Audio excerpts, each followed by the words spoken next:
ಅವ್ರಿಗೆ 8 ವಿಧಾನಸಭಾ ಕ್ಷೇತ್ರಗಳಲ್ಲಿ ಅವರಿಗೆ ಲೀಡ್ ಬರ್ತಕ್ಕಂಥದ್ದು ಕನಕಪುರ ಒಂದೇ. ಅದಕ್ಕಿಂತ ಹೆಚ್ಚಿಗೆ ಲೀಡ್ ಬರ್ತಕ್ಕಂಥದ್ದು ಮಂಜುನಾಥ್ ಅವ್ರಿಗೆ ಚನ್ನಪಟ್ಟಣ ಕ್ಷೇತ್ರ. ನಾನು ಕುಮಾರಸ್ವಾಮಿ ಅವರು ಮಾಗಡಿ ಆಮೇಲೆ ಯಾಕಂದ್ರೆ ನಾನು ಯಾಕೆ ಹೇಳ್ತೀನಿ ಅಂದ್ರೆ, ನಾನು ಕುಮಾರಸ್ವಾಮಿ ಅವ್ರ ಕಿತ್ತಾಟದಲ್ಲಿ ಕಾಂಗ್ರೆಸ್ ಬಂದಿದ್ದು ಬರೀ 14,000 ಓಟು ಓದಿಸೋದು. ಎಷ್ಟು ಕಾಂಗ್ರೆಸ್ಗೆ ಕುಮಾರಸ್ವಾಮಿ ಅವರು ನಾನು ಹೇಳಿ ಸಿಂಹಪ್ಪ ಅಂತ ತಗೊಂಡ್ಬಿಟ್ಟಿದ್ದು. ನಾವಿಬ್ರು ಒಂದಾದಾಗ ಒಂದಷ್ಟು ಓಟು ಕಾಂಗ್ರೆಸ್ಗೆ ಹೋಗ್ಬೋದು, ಹೋಗಲ್ಲ ಅಂತ ಹೇಳಲ್ಲ. ಸಾಮಾನ್ಯವಾಗಿ ಬೇರೆ ಬೇರೆ ಕಾರಣಕ್ಕೆ ಆಸೆ ಆಮಿಷಕ್ಕೆ ಒಳಗಾಕೊಂಡಷ್ಟೇ ಹೋಗ್ತಾರೆ. ಮಿಕ್ಕಿದ ಓಟು ಕನಕಪುರಕ್ಕಿಂತ ಹೆಚ್ಚಿಗೆ ಓಟು ನಾವು ಚನ್ನಪಟ್ಟಣ ತಗೋತೀವಿ, ಅದು ಒಂದು ಭಾಗ. ಇವತ್ತು ಮಾಗಡಿಯಲ್ಲಿ ಕೂಡ ಅತಿ ಹೆಚ್ಚು, ಯಾಕೆಂದ್ರೆ ಮಾಗಡಿ ಯಾವತ್ತು ಎಂಪಿ ಚುನಾವಣೆಗೆ ಅಂದ್ರೆ ಬಿಜೆಪಿ ಕ್ಷೇತ್ರ. ಹಾಗಾಗಿ ಮಾಗಡಿಯಲ್ಲಿ ಕೂಡ ಅದು ಇಲ್ಲಿ ಜೋಡಿ ಎತ್ತುಗಳು ನಮ್ಗಿಂತ ಮೊದಲಾಗಿ ಮಂಜುನಾಥ್ ಮತ್ತೆ ಡಾಕ್ಟರ್ ಅಶ್ವಥ್ ಒಂದಾಗಿದ್ರು, ನಾವು ಒಂದಾಗಿದ್ರು ರೀ. ಹಂಗಾಗಿ ಅವರಿಬ್ರು ಸೇರ್ಕೊಂಡು ಮತ್ತೆ ನಮ್ಮ ಪ್ರಸಾದ್ ಕೂಡ ಸೇರ್ಕೊಂಡು ಅವರು ಹೆಚ್ಚಿಗೆ ಓಟ್ ಕೊಡಿಸ್ತಾರೆ. ಒಟ್ಟಾರೆ ಅಂಕಿಅಂಶ ನೋಡಿದಾಗ ಅಭಿವೃದ್ಧಿಗಾಗಿ ಇನ್ನೇನು ಡಿ ಕೆ ಶಿವಕುಮಾರ್ ತರ ದುಡ್ಡಿಗಾಗಿ ಅಂತೆ ಅಭಿವೃದ್ಧಿಗಾಗಿ. ನಾನು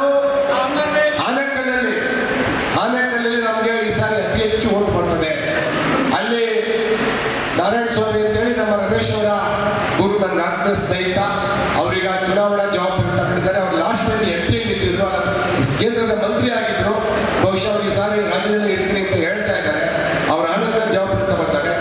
ಬೆಂಗಳೂರು ಸೌತಲ್ಲಿ ಕಾಂಗ್ರೆಸ್ ಪರ ಓಟ್ ಕೇಳೋರೇ ಇಲ್ಲ. ಅಲ್ಲಿ ನಮ್ಮ ಕೃಷ್ಣಪುರದಲ್ಲಿ 7.5 ಲಕ್ಷ ಓಟ್ಗಳಲ್ಲಿ ಎಷ್ಟೋ, ಬೆಂಗಳೂರು ಸೌತಲ್ಲಿ ಕಡಿಮೆ ಅಂದ್ರೆ 1 ಲಕ್ಷ ಲೀಡ್ ಕೊಡ್ತೀನಿ ಅಂತ ಒಪ್ಕೊಂಡಿದ್ದಾರೆ ಕೃಷ್ಣಪ್ಪವರು. ಯಾಕಂದ್ರೆ ಕಾಂಗ್ರೆಸ್ ಪರ ಕೆಲಸ ಮಾಡ್ತಕ್ಕಂಥವ್ರಿಲ್ಲ. ಆನೇಕಲ್ನಲ್ಲಿ ಕನಿಷ್ಠ ನಮಗೆ 45,000 ಈ ಸಾರಿ ಲೀಡ್ ಬರ್ತದೆ.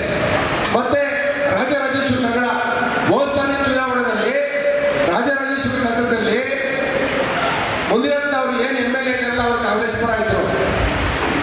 ಅವ್ರು ಇದ್ರೂ ಕೂಡ ಬಿಜೆಪಿಗೆ 30,000 ಲೀಡ್ ಬಂದಿತ್ತು.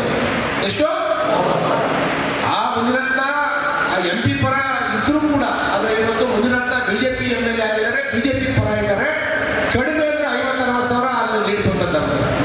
3 ಕ್ಷೇತ್ರಗಳಲ್ಲೂ ಬಿಜೆಪಿ 100 ಭಾಗ ನನಗೆ 2 ಲಕ್ಷ ಲೀಡ್ ಬರುತ್ತೆ ಅನ್ನೋ ಒಂದು ಆತ್ಮವಿಶ್ವಾಸ ನನಗಿದೆ. ಇನ್ನು ರಾಮರ ಜಿಲ್ಲೆಯಲ್ಲಿ JDS ಬಿಜೆಪಿ ಒಂದಾದ್ರೆ ಕಾಂಗ್ರೆಸ್ ಎಲ್ಲಿ ಇರ್ತದೆ? ಎಲ್ಲ ಪರಿ ಬಂದ್ಬಿಡ್ತಾರೆ.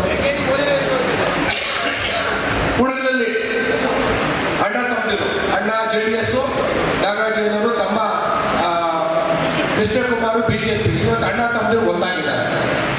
ಅಲ್ಲೂ ಕೂಡ ಅವರು ಈ ಟರ್ಫ್ ಕ್ಲಬ್ ಅಂತ ಆ ಕುದುರೆ ಫಾರ್ಮ್ ಕೊಟ್ಬಿಟ್ಟಿದ್ರು ಅಣ್ಣ ತಮ್ಮದಿರು ಸೇರ್ಕೊಂಡು. ಹಂಗಾಗಿ ಅಲ್ಲಿ ಆಂದೋಲನ ಶುರು ಹೋಗಿದೆ. ಕುಡಗಲ್ಲಿ ಇವ್ರು ಬಂದ್ರೆ ನೆಕ್ಸ್ಟ್ ಕುದುರೆ ಫಾರ್ಮ್ ಎಲ್ಲ ಹೊಡೆದ್ಬಿಡ್ತಾರೆ ಅಂತೇಳಿ. ಹಾಗಾಗಿ ಇವ್ರು ಇಡೀ ಜಿಲ್ಲೆಯಲ್ಲಿ ಅವ್ರಿಗೆ ಎಲ್ಲೂ ಹೇಳ್ಕೊಳ್ಳುವಂತ ಓಟ್ ಬರಲ್ಲ. ಅವ್ರು ಏನೇ ದುಡ್ಡು ಖರ್ಚು ಮಾಡಿದ್ರು ಕೂಡ ಪಾರ್ಲಿಮೆಂಟ್ ಚುನಾವಣೆಯಲ್ಲಿ ಜನ ದೇಶ ನೋಡ್ತಾರೆ.